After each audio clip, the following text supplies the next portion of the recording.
So, depending on which AI you ask, have you ever seen an alien?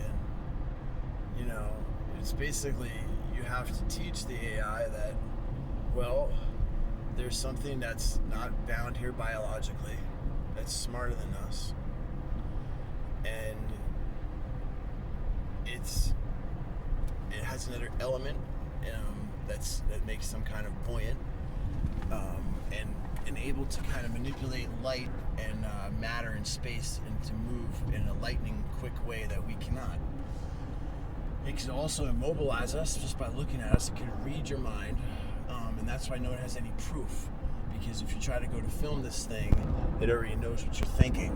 So you cannot possibly have an enemy or adversary against something that's so much more superior and that's decided to be peaceful to you and observe your existence and not interfere or interfere minimally.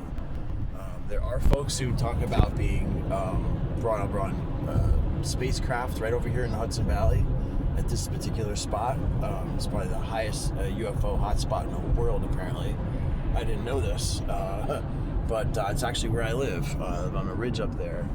And I used to see these balls of light, come down from the sky and at night, and then lose track of time and wake up in the forest, no clothes on, naked, and people are like, "Oh, Ali was tripping again." And I'd be like, "No, dude, you don't understand.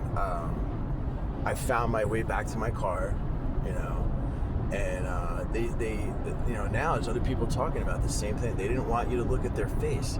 They didn't want you to look at them because they were like apologetic. It was like, we are so scary. It's like insect-like almost, kind of.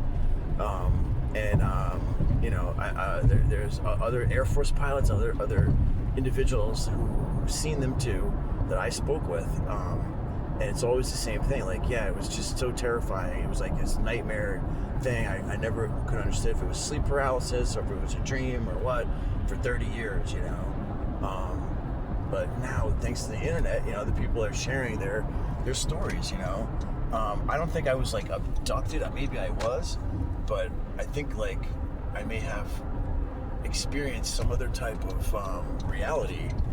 And I felt like a couple times I was out of my body. Like I saw my body, and then I saw like a celestial type of existence, like when you dream.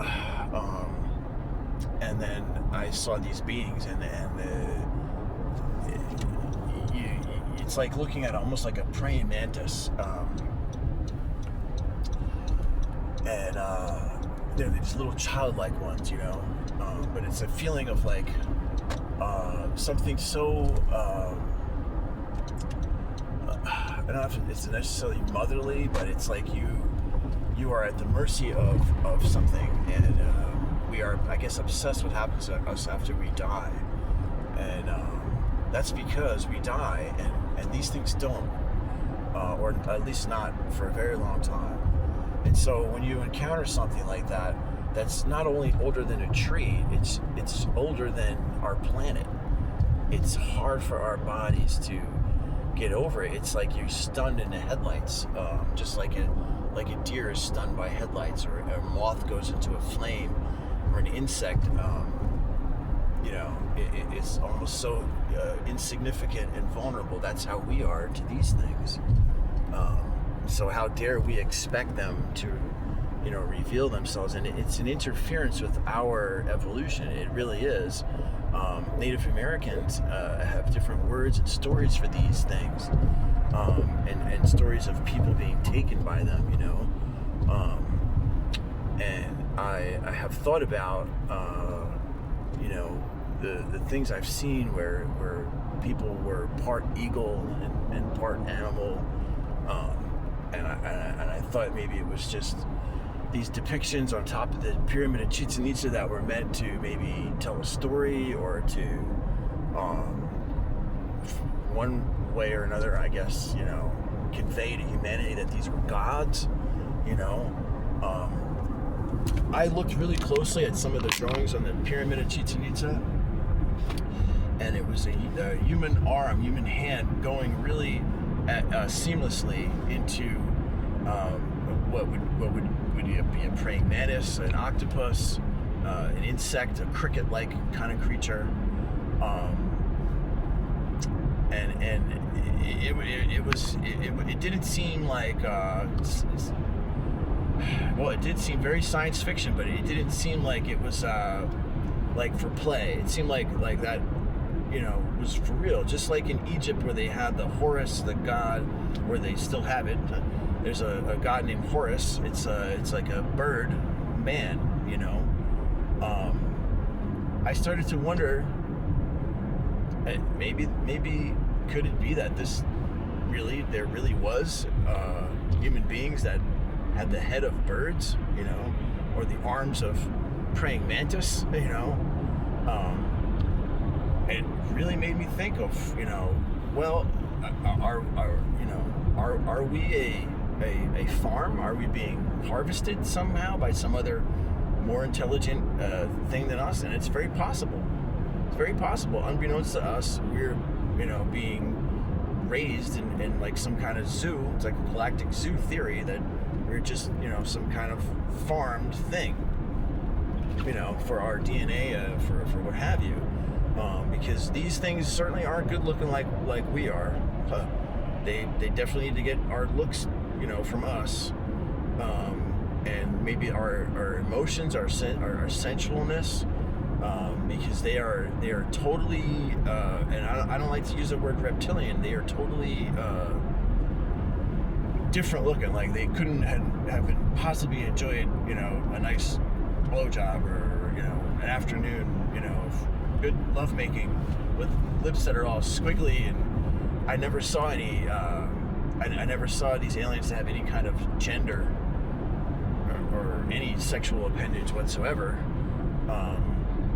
But I felt a motherly, spiraling sensation. I was looking at the eyes of the thing, and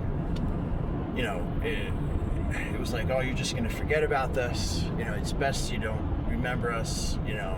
Think about it. We'll keep coming back. And I said, well, you can come back. Obviously whenever you want to. And that's when I realized that, wow, they're not going anywhere. Like, we're only able to perceive these things when they want us to perceive them, and that's about it. We are bound here biologically. We are a simple life form. And my mother used to say, because I used to talk about God, a lot with my mom and her parents, because they were being scientists. My grandfather had 4 PhDs as a scientist, chemist, PhD in philosophy, chemistry, medical doctor, and he lived in India for 12 years, and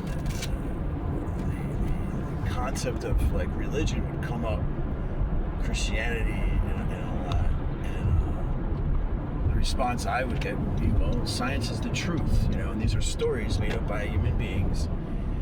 And at what point do you wonder, well, are these fantastic stories made up about human beings that are gods, now godlike creatures, or were there really aliens, like, manipulating, altering our DNA, making us look strange, and in some way making us mine silver, obsidian, and gold, and all these precious metals to build these massive pyramids, these tall structures,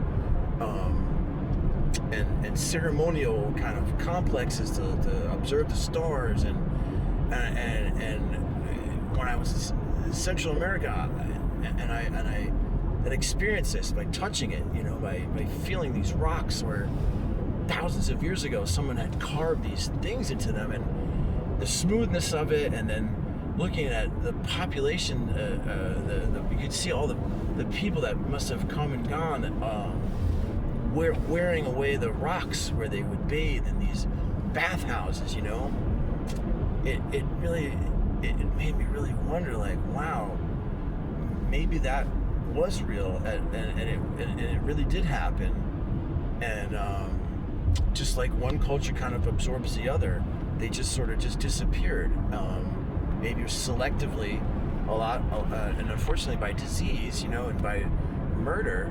But maybe could it be like some of them just disappeared, died out, like went on like some Noah's Ark type of flood, or we're removed from this planet somehow celestially, as like some kind of experiment to go live somewhere else, and these if you look at these calendars, these teachings, these minds, they all talk about Venus and people having once lived on Venus. And if you look at it, biologically, they found that Venus was frozen for like 30 million years, but at one point it was not frozen. It had water and life on it. And we haven't really explored that, but it's been proven that at one point it was probably hospitable. So it goes to show you, folks. I mean, if there's something out there, my mom used to say, she just thinks, there's got to be something greater than ourselves, that's, and it's like the concept of good and bad, heaven and hell, good over evil, but the concept of like the greater good and like be kind and be loving and do good, that's something that is real, and that's the message I got from my mother, and it's the message I got from the aliens. Take care of the planet, take care of yourselves, take care of each other.